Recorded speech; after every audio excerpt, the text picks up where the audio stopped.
Well, you know, some people in the world, when they get miserable, they tend to eat junk food and get very fat. Well, when I get miserable, I tend to get drunk, go on eBay and buy shit I don't need. Here's the result of that miserableness. And I don't even know what some of these things are. I don't know if you've noticed, but when you buy things from China, there's always quite a gap between you know, buying stuff and it actually being delivered, to the point that you know, especially if you ordered it when you were drunk, you know, you get these packages arriving, and I've got actually no idea what these packages are or what they're for, and sometimes I even have a vague, you know, maybe have some vague recollection of whether or not I actually ordered them. So oh, this could be a thing of beauty. And now yeah, Fandar TP1 Logic Probe. Well, I've got a bit of a thing for logic probes, a bit of a fetish, you know, anything long and pointy. I was on eBay the other day and I was really looking for a set of HP logic probes, because they're the ones I want. I really want a HP logic probe, and I couldn't find one. Well, I could find some in America, but they were expensive and the shipping price was absolutely extortionate. And so, because I couldn't find the logic probe that I wanted, but I still desperately needed to get my fix by spending some money, I bought something else instead. And Fandar was a very good make. It's part of the you know, TTI group, Furley Fandar Instruments, and I saw this online and it looked good quality, and hence it is now in my possession. Okay, so it comes with some instructions. I think Furley Fandar, they are a British company, I'm not sure. I think they were. I thought they were, weren't they out of Cambridge? Well, certainly, yeah, Cambridge. Returned directly to Furley Fandar Electronics, St Ives, Cambridge. Yeah, I thought they were a British company, based in Huntingdon. So, yeah, the place where they make logic probes and, I don't know, make beagles smoke to death, I guess. That's what happens in Huntingdon, isn't it? Doesn't look new, this, but it does look like quite good quality. And yeah, that's the feature I was looking for. It's got a very sharp tipped probe on it, which is good for a few reasons. One, the fact it's sharp is good because it's small, and it means you can get in small, tight logic boards, and you've got less chance of shorting pins together, because it's fine, you can get on the pin you want. The other advantage is it is actually very sharp, so you can actually stab this onto the, I guess, the solder coated leg of the pin, and the sharpness of it means that it will just slightly dig into the metal surface, and it won't slide off. And again, it will help to stop you shorting out on adjacent pins. It feels nice in the hand, it's kind of cigar shaped, very sharp tip, and it's got the usual logic functions on it. So we've got a switch to switch between T-tail logic, which is 5 volts, and CMOS, which is, I think that's around 14, wasn't it? We've got a plus and a minus, not exactly sure what that is. I don't know if that's going to be showing you high or low, or just telling you you've got it connected right. So we've got a plus and a minus LED indicator. We've got a latch function for if we're looking for a pulse. We've got a pulse indicator, which is this yellow lamp down here, and we've got a level indicator. Is it worth looking at the instructions? You know, I try to avoid instructions. Okay, which is good, because these aren't instructions, that's just a warranty, so get rid of that. So there we have it, a little Furley Fandar TP1 logic probe. Very, very nice. Even comes with a little rubber, and it is rubber, a little rubber condom, just designed to protect us from the prick. And it has a little bag with it as well, another condom. So we're double bagging today. Again, reminds me of Barnsley Girls.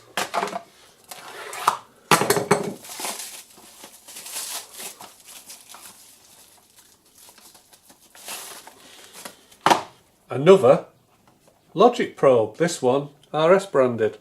Well, let's face it, you can't have too many logic probes. I've got to admit, I can't remember the last time I actually used a logic probe, but I'm sure I need more of them. I mean, I think the optimum number of logic probes to own is actually 2 or 3 more than the number you've actually got. So yeah, we're doing well today, we're doing well. And I guess the main reason I bought this one is because it was, well actually I bought it because it was very cheap, and it looked like it was well made, well constructed, and it was one of them things at the price I could hardly turn it down.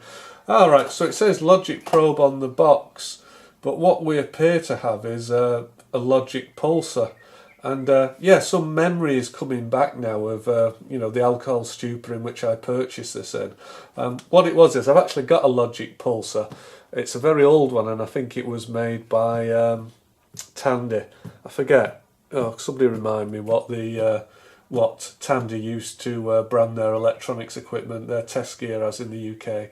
Anyway, I've got a Tandy logic pulsar, and where the wires come out of the back of it there, it's split. The wires have gone hard and they've broken, and it was the kind of thing that it's a plastic moulded body, and to actually get into it to shorten the cable, it would be quite difficult, because again the grommet, the strain relief, is moulded over the cabling, and you know, it was the sort of thing that could be repaired, but it would never be as good as when it was new. And so I decided, I saw this on eBay and it was £2 or £3. It's branded as RS. It's from RS Components, which means it's, you know, it's reasonable quality, anything from RS.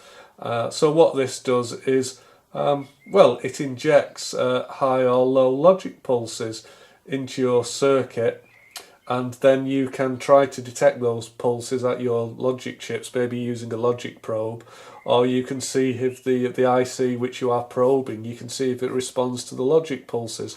So basically the tip on here will, when you set it into the pulse mode, it will go from, you know, 0 volts to 5 volts and back down again. It'll just pulse up backwards and forwards, and you can use that to look for things like shorted traces on boards, or just to stimulate like the input to a chip, so you can see if it's performing the desired logic function by monitoring its outputs using the probe. So basically the logic probe and the logic pulsar and the logic probe, these two things work together to diagnose logic circuits. But they've got no right to be in here, because I'm actually in the garage at the moment, and we don't do electronics in the garage, so I'm going to banish them to the lab. Be gone! Okay, no particular order, here's the first package off. And these are a set of what they call hole gauges. Well, just the other day we were playing with the bore gauges, weren't we, and telescoping gauges, and we were even using those internal micrometers. Well, we've got something here which is at the other end of the spectrum, which is something for measuring very small holes. So we've seen equipment for measuring big holes, so let's have a look at something for measuring very small holes. Okay, so here's a small hole that I prepared earlier. Well, I didn't prepare it. This is actually what is it? It's a 1-inch test standard made by Moore and Wright. Now, it just so happens that it's got a hole drilled in the centre of it. I don't know what the size of that hole is. I don't know if it's you know, in any way accurately made, or it's just the hole that it happens to be, because it's actually, if I hold this like this, the 1 inch is from it's across the diameter. That's where we get the 1 inch. So this is an imperial standard for setting up micrometers, and yeah, well, maybe just show that. So hopefully, will it just fit in here? I think it might do. Although it might not. Will it go in?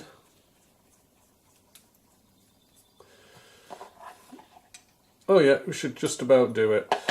Okay, so at the moment this is my Kennedy electronic micrometer. I'm starting to favour my electronic micrometers these days, because one, I'm bone idle, two, my eyesight isn't as good as it used to be, and three, the reality is it's just easier to read a digital display than it is risk getting this wrong, because it is easy to get it wrong. Even if you're good at reading these, it is still easy to get it wrong. So I favour some things with digital displays on now.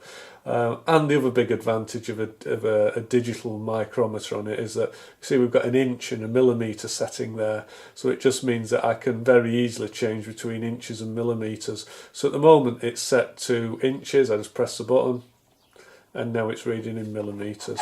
So let's put our standard in.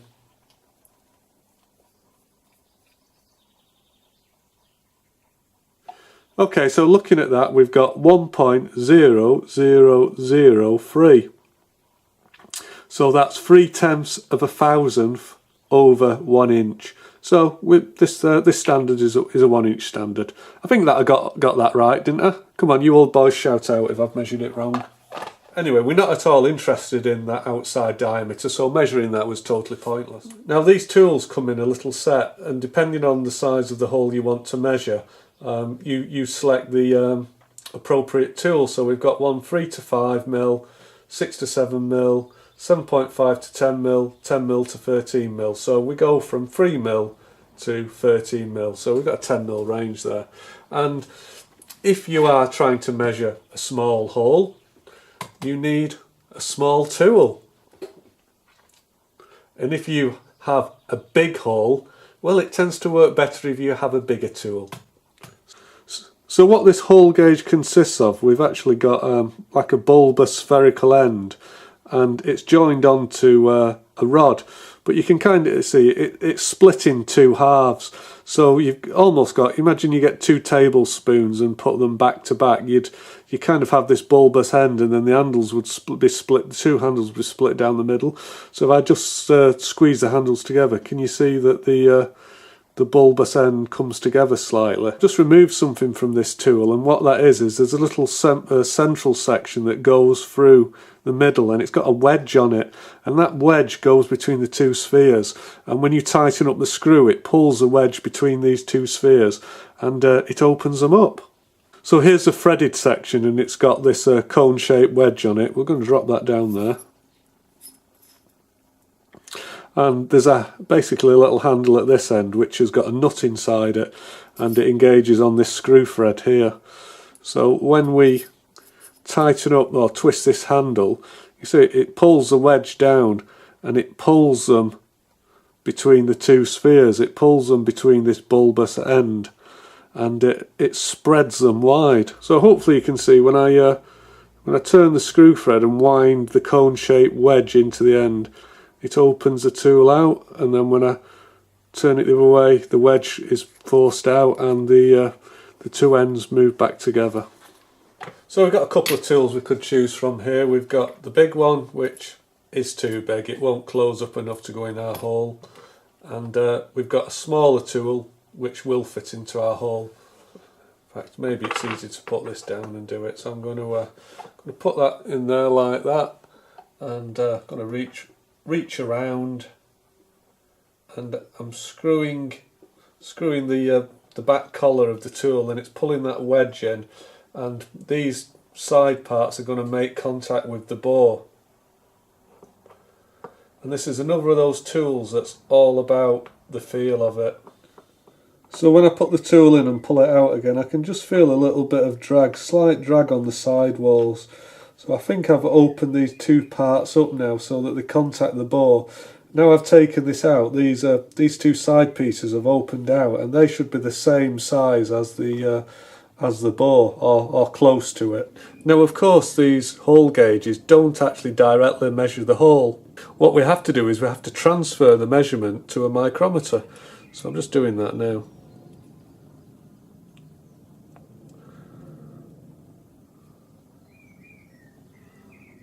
And what I'm trying to do is kind of feel a similar amount of drag on the tool, on the hole gauge as I pull it between the anvils on the micrometer. I'm just feeling for that drag, and I'm trying to, have the same feel, the same drag as it was when it was inserted into the hole.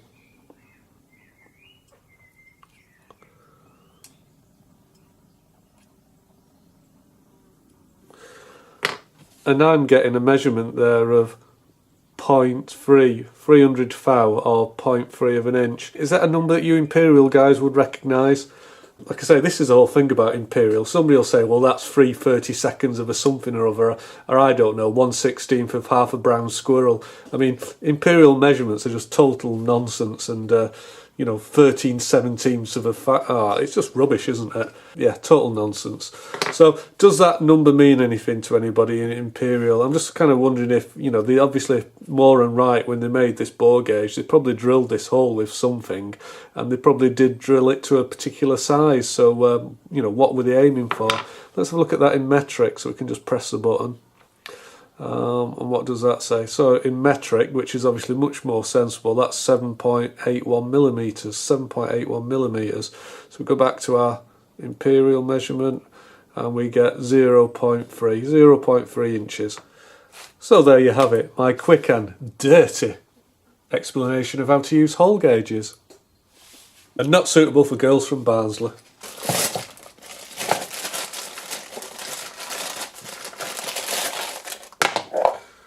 Probably help if it was the right way up. That's off to, oh, that's a good start, isn't it? The box, yeah. Yeah, this was China made. I'm not going to beat up China manufacturing, but they've they obviously ran out of pins here to secure the hinges, so it's, yeah, they've used sellotape. We're not going to complain. And does it come with? And it comes with this exacting quality certificate. Apparently ISO 9001. Do we believe that? Doubtful. Right. Okay. I'm not going to beat this tool up too much.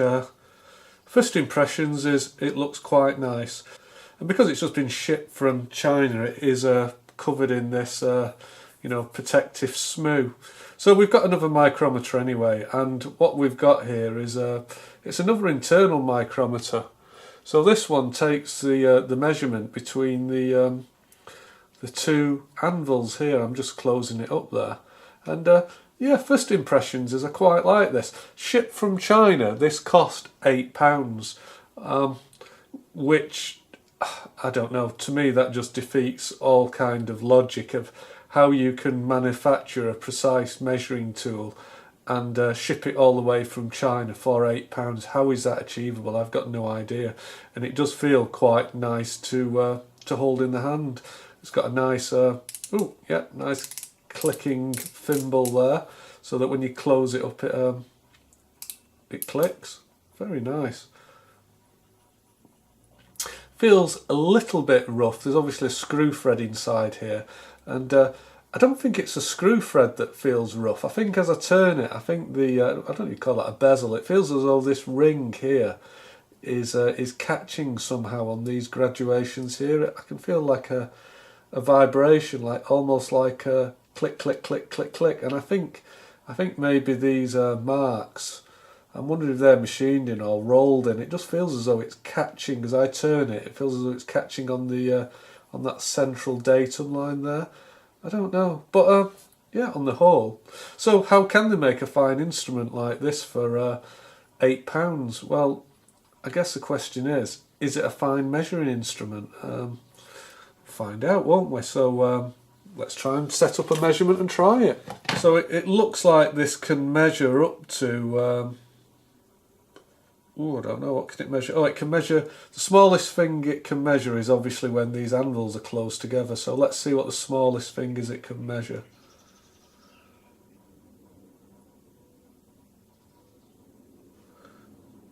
Which I'm guessing is when the 0 there lines up with a 5. So it looks as though it's 5mm. So let's just check that.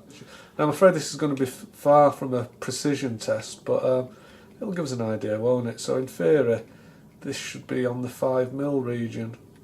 And again, I'm just trying to get the feel of it. Bit of drag there.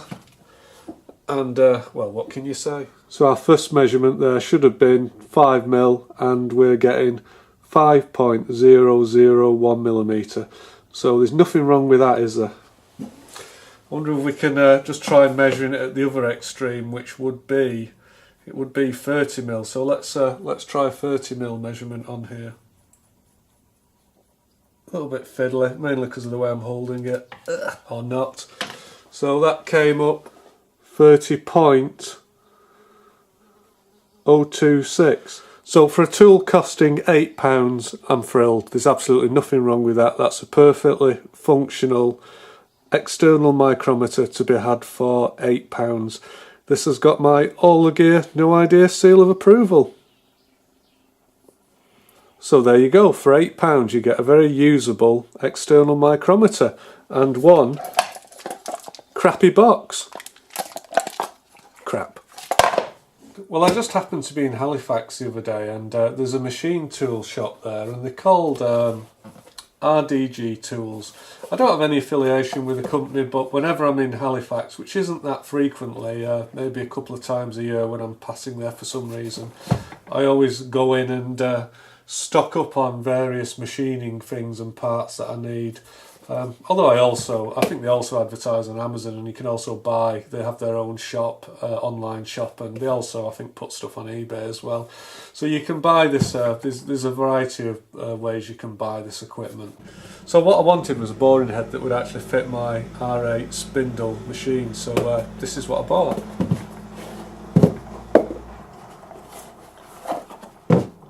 So here's the boring head itself, and again I'm sure this is made in India or China, something like that, and I think that these are a copy of an American one. I think the American one called something like Saterion or something like that. Somebody leave it in the comment what the original manufacturer. So I think this is a copy. Criterion, it could be Criterion boring head. So this is a copy of, I'm going to call it a Criterion boring head. And the range on this is, I'll have to double check actually, I think it will bore up to, yes, 75 millimeter diameter. And so this is just the head itself. And what I didn't realise is that the actual, the part that goes in the spindle of the machine, it's actually a separate part. And that just screws into there.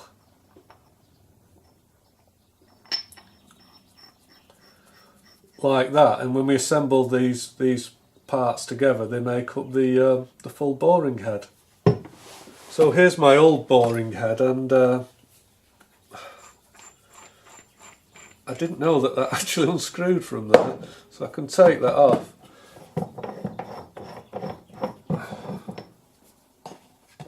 And in theory, maybe I can screw that on there. So it looks as though I could have actually saved myself some money and just bought the this mandrel and screwed it onto my old boring head, but yeah, I didn't know that. So you live and learn, don't we? So here's what the boring head set came with. It came with this carbide tooling.